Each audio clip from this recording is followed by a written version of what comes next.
आरक्षण की व्यवस्था के माध्यम से SC, ST, OBC समाज के लोग बड़े पैमाने पर doctor, engineer, professor, advocate, IAS, IPS, PCS, जज बन रहे हैं। तो इन्होंने उस सरकारी नौकरी में आरक्षण की व्यवस्था को शून्य कर दिया, खत्म कर दिया।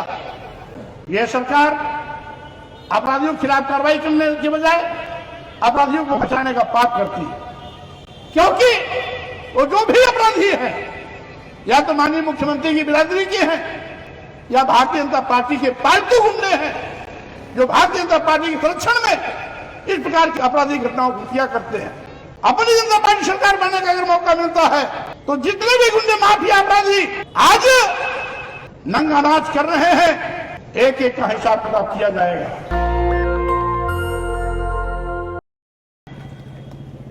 साथियों, आप जानते हैं हमारे सभी साथियों ने अभी विस्तार से चर्चा की। हमें मालूम है आज का कार्यक्रम 5 बजे चल रहा है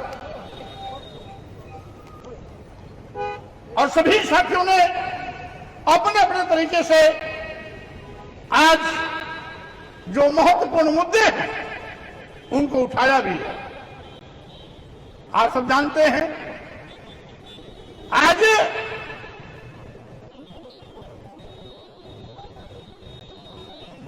डबल की सरकार ने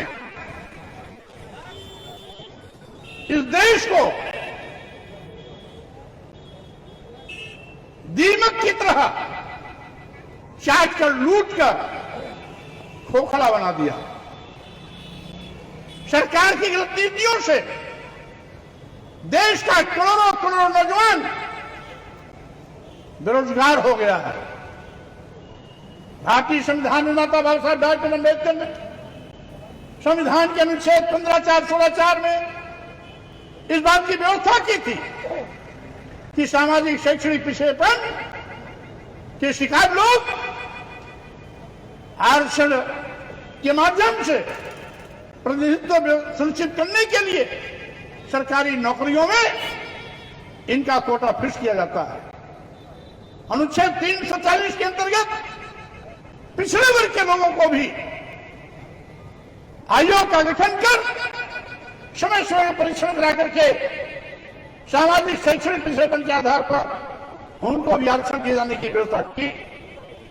जब से भाजपा की सरकार आई है SC, ST, OBC का आरक्षण शून्य निष्प्रभावी कर दिया जा रहा है। यही नहीं भाजपा के लोगों ने देखा कि आरक्षण की व्यवस्था के माध्यम से SC, ST, OBC समाज के लोग बड़े पैमाने पर doctor, engineer, professor, advocate, IAS, IPS, PCS, जज बन रहे हैं। तो इन्होंने उस सरकारी नौकरी में आरक्षण की व्यवस्था को शून्य कर दिया, खत्म कर दिया। लिखने पढ़ने के लिए तो है, लेकिन व्यवहार में उसको जीरो कर दिया है। आज करोड़ों नौजवान बेरोजगार हो रहे हैं। यही नहीं, आज बेइंतहा गरीबी बढ़ी है। आज यूं कहिए इन लुटेरों की गतिविधियों के चलते देश गरीब बन गया, लाचार बन गया, बदहाली की जिंदगी जीने के लिए मजबूर हो गया है। इसका दृष्टांत है कि 140 करोड़ की आबादी में इस देश में 80 करोड़ लोगों की जिंदगी 5 किलो 10 किलो चावल पर चल रही है। सोचिए, वो 80 करोड़ परिवार जिनकी जिंदगी 5 किलो 10 किलो चावल पर चलेगी, क्या वो अपने बेटे बेटी को विश्वविद्यालय में पढ़ाने का सपना कभी देख पाएंगे? क्या वो 80 करोड़ परिवार जो बदहाली की जिंदगी जी रहा है अपने बेटे बेटी को doctor, engineer, professor, advocate, IAS, IPS, PCS या वैज्ञानिक बनाने का सपना कभी देख पाएंगे? इसका मतलब है साजिश के तहत ये सरकार इस देश को गरीब, लाचार, बदहाल बनाने का काम कर रही है। एक और 80 करोड़ परिवार जिनकी जिंदगी 5-10 साल पर चल रही है, और दूसरे करोड़ों करोड़ों नौजवान graduate, post graduate, BTech, MTech, MBA, BBA करके बेरोजगारी का दंड झेल रहे हैं। यही नहीं, आउटसोर्सिंग के माध्यम से देश के नौजवानों के श्रम का शोषण हो रहा है। डबल इंजन की सरकार ने आज इस देश के नौजवानों को भी कटोरा लेके भीख मांगने की स्थिति में खड़ा कर दिया है। आज सिस्टम की गलती से,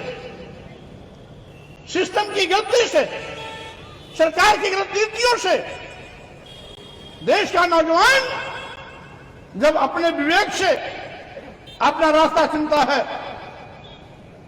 कोई मीडिया की ओर जा रहा है, कोई सोशल मीडिया में जा रहा है, कोई आईटीआई एक्टिविस्ट बन रहा है,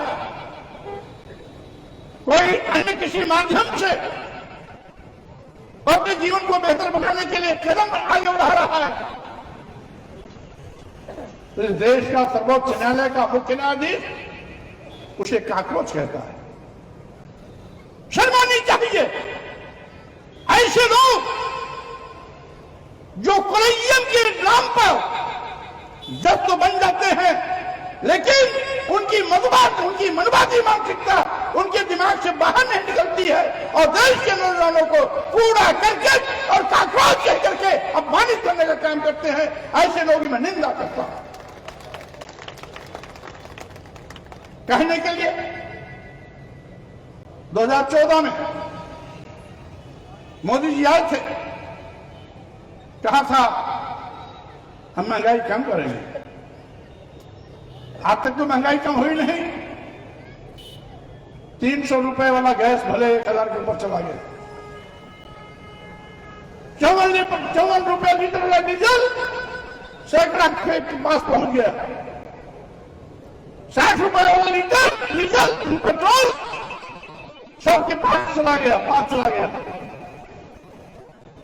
यही नहीं, आज पूरे देश में तमाम छोटे धंधे करने वाले कारोबारी, पकौड़ी बनाने वाले, पकौड़ा बनाने वाले, चाय की दुकान चलाने वाले लोग, उनकी दुकानें बंद हो रही हैं क्योंकि उनके पास गैस सिलेंडर नहीं है। तमाम घरों में खाना फिर से चूल्हे पर बनना शुरू हो गया, अंगीठी पर बनना शुरू हो गया, क्योंकि उनको समय पर गैस सिलेंडर नहीं मिल रहा है। आज माननीय प्रधानमंत्री जी और सरकार के मंत्री लोग हजारों गाड़ियों के काफिले चलते हैं और दूसरों को संदेश देते हैं, गाड़ी का प्रयोग कम करो, डीजल का प्रयोग कम करो, पेट्रोल का प्रयोग कम करो, गैस चूल्हे का प्रयोग कम करो। क्या ये सरकारी है? सरकार की सोच ही बलियारी है। गरीबी क्या होती है इनको क्या पता? ये तो स्काई लैब है, गुजरात से आ गए, उत्तर प्रदेश की उपजाऊ धरती देखी, चुनाव लड़ लिए, पीएम बन गए, अब पूरे उत्तर प्रदेश को लूटकर गुजरात के लोगों की थैली भर रहे हैं। यानी उत्तर प्रदेश के लोग निकम्मे हो गए। जिन लोगों ने प्रधानमंत्री बना करके माननीय मोदी जी को भेजा, वो उत्तर प्रदेश के लोग निकम्मे, और गुजरात के लोग बहुत काबिल। उत्तर प्रदेश में कोई भी निर्माण कार्य होता है, सबका मुख्य ठेकेदार गुजरात का होता है। उत्तर प्रदेश के लोग पेटी कंट्रैक्टर हो सकते हैं, लेकिन कंट्रैक्टर नहीं हो सकते। मेन कंट्रैक्टर गुजरात का होगा। यही नहीं, आज कहने के लिए ये किसान प्रधान देश है, लाभकारी मूल्य देने का वादा करने के बावजूद भी आज तक लाभकारी मूल्य नहीं मिला। किसानों के घर में जब उत्पाद पैदा होता है, कल के हम नदारत हो जाते हैं। छुट्टे जानवर किसान की फसल चढ़ के चौपट कर रहा है, रोकथाम का कोई उपाय नहीं। शहरों में छुट्टादारों के, साड़ों के लड़ने से, मारने से बहुत हमारे भाई बहन की जाने जाती हैं। सरकार उस पर कोई प्रभावी नियंत्रण नहीं कर पा रही है। सरकार को फुर्सत है, सरकार को फुर्सत है। गांव ग्रामीण क्षेत्र में गरीब के बच्चे जहां पढ़ते हैं, primary school, junior high school, 47,764 school को बंद करने का बात तो कर सकती है, लेकिन उसको बेहतर बनाने की दिशा में कोई पहल करने और कोई योजना नहीं बना सकती। ये तो अपनी जनता पार्टी ने बड़े पैमाने पर धरना प्रदर्शन आंदोलन करके सरकार को मजबूर किया फैसला वापस लेने के लिए। स्कूल बंद होने का फैसला तो खत्म हो गया, लेकिन आज भी वो स्कूल बदहाली के दौर से गुजर रहे हैं। हर 500 मीटर पर शराब की दुकान खुल सकती है, लेकिन 1 किलोमीटर पर खुले हुए स्कूल चलाने के लिए सरकार के पास पैसा नहीं है। आज जैसा कि जानते हैं, पूरे उत्तर प्रदेश में सफाई कर्मियों को 7,000-8,000 रुपया दिया जाता है। काम लिया जाएगा 24 घंटा, जरूरत पड़ी तो रात में बुला लिया जाएगा, शाम को बुला लिया जाएगा, सुबह बुला लिया जाएगा, मजदूरी दिया जाएगा 7 और 8,000 रुपया। मैं कह देना चाहता हूं, अपनी जनता पार्टी को उत्तर प्रदेश में सरकार बनाने का मौका मिलता है तो सफाई कर्मी को नियमित कर्मचारी घोषित कर उसको पूर्ण वेतनमान दिया जाएगा। स्वामी प्रसाद मौर्य जिंदाबाद, जिंदाबाद, जिंदाबाद। स्वामी प्रसाद मौर्य संघर्ष करो, साथ ही साथ आउटसोर्सिंग जो व्यवस्था है, ये ठेकेदारों की तिजोरी को भरने का एक व्यवस्था है। नौजवानों के श्रम के शोषण का ये फैसला है, हम इसको भी खत्म करेंगे। आउटसोर्सिंग नौकरी धोखा है, छलावा है, नौजवानों के श्रम का शोषण है। इसलिए शोषणकारी नीतियां तो क्या और से बंद किया जाएगा। इसी के साथ ही साथ साथियों, मैं ये कहना चाहता हूं, आप देखे होंगे आएगा एक दिन रोज SC, ST, OBC समाज के नौजवानों की हत्या एक नहीं प्रतिदिन 1 दर्जन होते हैं। जो FIR नहीं लिखी जाती, मामले को छपा दिया जाता, वो अलग।